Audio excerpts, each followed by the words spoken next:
नूआ वर्ष रे शुभेच्छा वार्ता एवं ब्यानर को नहीं चर्चा रे धामनगर माटीर पुओ ई सुब्रत कुमार मल्लिक। हाँ दर्शक बंधु, आमे कहूछु भद्रक जिला धामनगर निर्वाचन मंडल कथा, जो सुब्रत बाबू को नहीं चर्चा जोर धरी।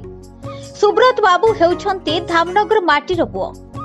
मिर्गा हाटकुल ग्राम रे सुब्रत कुमार मल्लिक जन्मग्रहण करथिले। सुब्रत को बापा मर्गज मल्लिक भद्रक जिलार पूर्वतन एमपी। से सबु बेले साधारण लोकमानंक सहित जोड़ी होई रहुथिले। लोकमानंकर सुख दुख रे भागीदार हेउथिले। से जणे राजनीति रे खेल करिवार मास्टर। प्लान तांकु भल भाबरे जणा अछि। सेही राजनीति परिवार रु आसिछंती ई सुब्रत कुमार मल्लिक। सुब्रत बाबू नेइछंती तांको बापांकर ज्ञानकु। सुब्रत बाबू हेउछंती दक्ष इंजीनियर। सुब्रत बाबू भल पाइबा सुब्रत बाबूंकर सरलतार आज धामनगर निर्वाचन मंडली रे आज साधारण जनतांको ठारू आरंभ करी बुद्धिजीवींको महल रे आलोचना जोर धरलाणी। सुब्रत बाबू हेउछंती सरल हृदयवान मनिष। सिए जदि आज राजनीति रे पाद दियंती ताहेले आज धामनगर निर्वाचन मंडलीर बेकारी समस्या दूर हेबो बोली साधारण रे चर्चा जोर धरिछि। ब्यूरो रिपोर्ट आम न्यूज। सर आपन परिचय। नमस्कार, आम न्यूज को मु धन्यवाद जनाऊँगी। मु इंजीनियर सुब्रत कुमार मल्लिक समाजसेवी। सर अभी बर्तमान आसला समय देखुछु आपनकर धामनगर निर्वाचन मंडल प्रत्येक जगह आपनकर जो बैनर मरा जाए से बैनर आम देखिलु एवं बुद्धिजीवी महल में आम शुणा पाऊँ बा चर्चा होगी आप आगामी जो निर्वाचन आसे निर्वाचन उपलक्षे प्रचार आसूँ आम शुणु से संपर्क में आप कौन कह देखो आपण जो बैनर फैनर देखते से प्रतिवर्ष मुझे लगाए कहीं मो धामनगरवासी को शुभेच्छा वार्ता दिए। 10 वर्ष एव समाज सेवा पाद देली।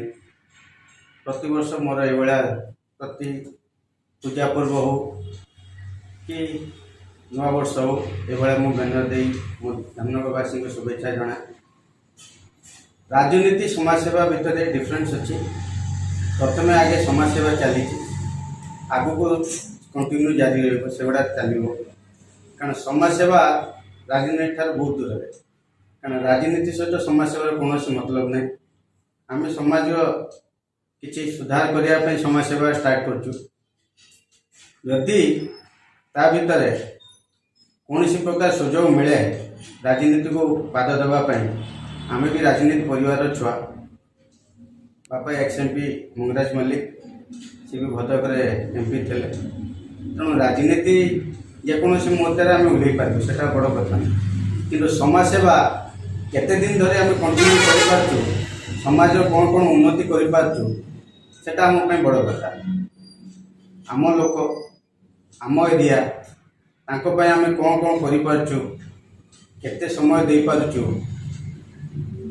से समय दे सारापर जदि आमको फिल हुए ना ए राजनीति आड़ को गति करवा कि भर आमको किसी स्कोप मिले राजनीति ताले आम से आड़ को गति कर।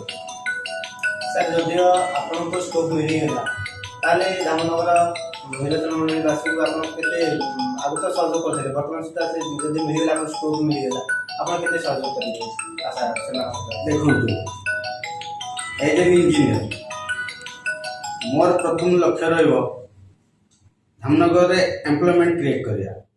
कारण एपर्यंत मुझे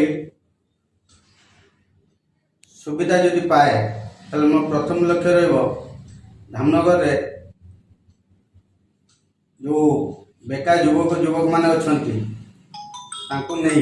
जदि कौन कल कारखाना प्रतिष्ठा करला कि कौन सोर्स जदि आप किसी गोटे ऑर्गेनाइजेशन प्रतिष्ठा करी जदि आमर तांको एम्प्लॉयमेंट क्रिएट करेला सेटा मो प्रथम लक्ष्य रपर लक्ष्य आपणकर स्वास्थ्य सेवा आपणकर उन्नति करवा तापर लक्ष्य बन्या जो धामनगरवासी जो प्रभावित होती ताको केमिति सुधार करा जाई परिबो आउरी अनेक समस्या अछि किंतु प्रायतः आपनकर एम्प्लॉयमेंट उपरे ध्यान दिया जिवो बन्या केमिति नियंत्रण करि हबो धामनगरवासी रक्षा पाई परिबे से विषय रे ये आ कृषि को टेक्नोलॉजिकली केमिति डेवलप करी कृषि रे बेसी लोक आकृष्ट हेबे से विषय भी हम ध्यान धन्यवाद।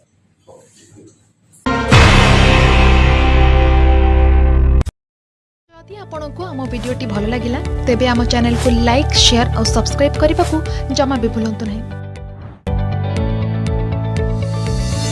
जदि आपंक आम भिडी भल लगा तेब आम चैनल को लाइक शेयर और सब्सक्राइब करने को जमा भी भूलु नहीं।